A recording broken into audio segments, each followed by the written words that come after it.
Hello friends, मु Namita हांडीशाला channel को आपको बहुत बहुत स्वागत।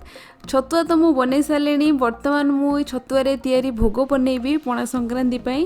सेटा मु आपको देखैबी भोग रे आमे कोन कोन पकेबा आउ ता रेसिपी भी देखैबी जोटा आमे खाओ आमे खाइला को कोन कोन पको सेटा भी देखैबी। चलो देखिया कोन से प्रिपरेशन करिया पड़िबो ए टेस्टी भोग बनैया पई। पणा संक्रांति रे एही छतुआ भोग बनैया आमको यही सब सामग्री दरकार पड़िबो। एथरो जेतिक मु फलमूल देखी सब फलमूल तो भोग पे दरकार पड़ोनी। आपण केवल 3-4टा फल यूज करके भोग बनै पारे सेटा मु आपन को देखैबी। एठी मु गोटे कप छतुआ आगे नउछि। सेव को मु एठी फाइनली चॉप्ड करके रखिछि। आपण चाहिले एटा को ग्रेट करके भी यूज कर परिबे। आउ किछि कदली को मु एठी फाइनली चॉप करके रखिछि। मु गोटे बड़ कदली यूज करछि। आ किछि डालिम मंजी रखिछि। डालिम मंजी हो जो ऑप्शनल आपन चॉइस हिसाब रे आपन छतुआ रे एथरे ऐड कर परिबे। काकुड़ी होछि हमको निहाती दरकार। एटा को ग्रेट करके मु किछि नेछि, किछि फाइनली चॉप करके नेछि। आउ किछि नडिया कोरा मु नेछि। भोग कला तो आपन जानिथिबे आमे गुड़ सबले पकाऊ, सेति आमे गुड़ यूज करिबा। आउ बहुत इंपोर्टेंट जिनस होची कंचा आंब को टिके ग्रेट करके आमे यूज करिबा। आमे प्रथमे गोटे बोल रे पके देबा छतुआ। भोग करिया पे मु ए जिनसटा बे प्रिपेयर करछि। सेति बे मु कदली पकेबी, नडिया कोरा पकेबा, काकुड़ी पकेबा, कंचा आंब पके देबा।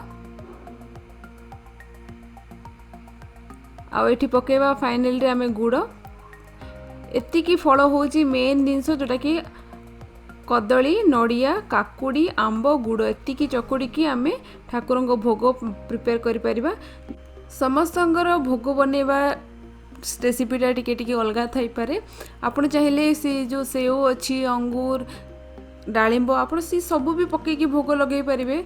सेटा तो सेटा आपणकर चॉइस। आ बहुत जन क्षीर देकी चकुड़ती, बहुत जन पानी देकी चकुड़ती।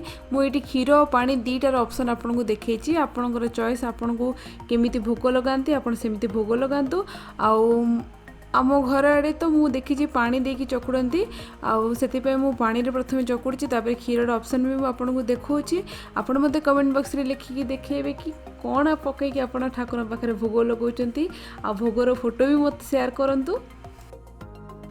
जदि आपण क्षीर यूज करछंती भोग करिया पे देन कंचा क्षीर यूज करंतु।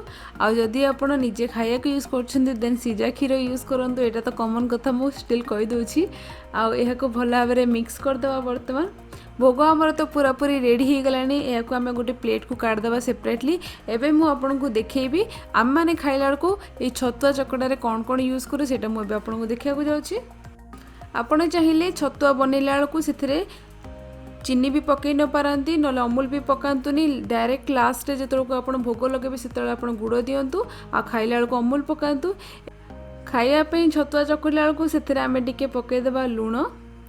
आउ जो सब फल काटिकी रखी जमती कि एप्पल हो गला, आउ अनारदाना, ये सब जिनस आम पकईकी भल भाव मिक्स करदे। स्पेशली डालिंब मो हजबैंड चॉइस थिला, रिक्वायरमेंट थिला कि एटा आपण ऐड करले ही मु खाइबी, नले मु खाइबिनी। सेति पय मु डालिम मंजी पकईकी याको मिक्स करछि। आउ खाइला पर भी बहुत भल भी लागला। डालिम मंजी पकईकी खाइला को आपण ट्राई करि पारंती। आउ टिके थिकनेस बेसी अछि, सेति पय मु टिके पानी देकी याको भल भाबरे मिक्स कर दोछि। बहुत दिन परे मु छतुआटा खाइली, मते बहुत भल लागिला।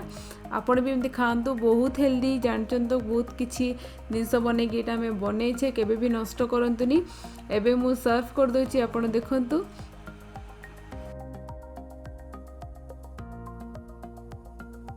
छतुआ को टिके अट्रैक्टिव करया पई सेथिरे हमें पके देबा नडिया कोरा, आउ डालिंब मंजी, टिके काकुड़ी सब पकईकी टिके डेकोरेट करदे। आ ठाकुरंकर भोगर छतुआ जो चकटिकी रखी से मु गोटे तुलसी पत्र रखिकी डेकोरेट करछि। आमर पणा संक्रांति सबू रेसिपी मु छाड़ी सारी। यहाँ हूँ मोर लास्ट रेसिपी थिला। आशा करुँची वीडियो सब आपन को भल लगी। जदि भल लगे फ्रेंड्स मान सहित शेयर करूँ। मो चैनल को सब्सक्राइब करिया भूलंतुनी। पाखरे थिया बेल आइकन को भी क्लिक करूँ, जहाँफल हांडीशालार लेटेस्ट अपडेट आप पाइपर। Happy Pana Sankranti to all. Thank you.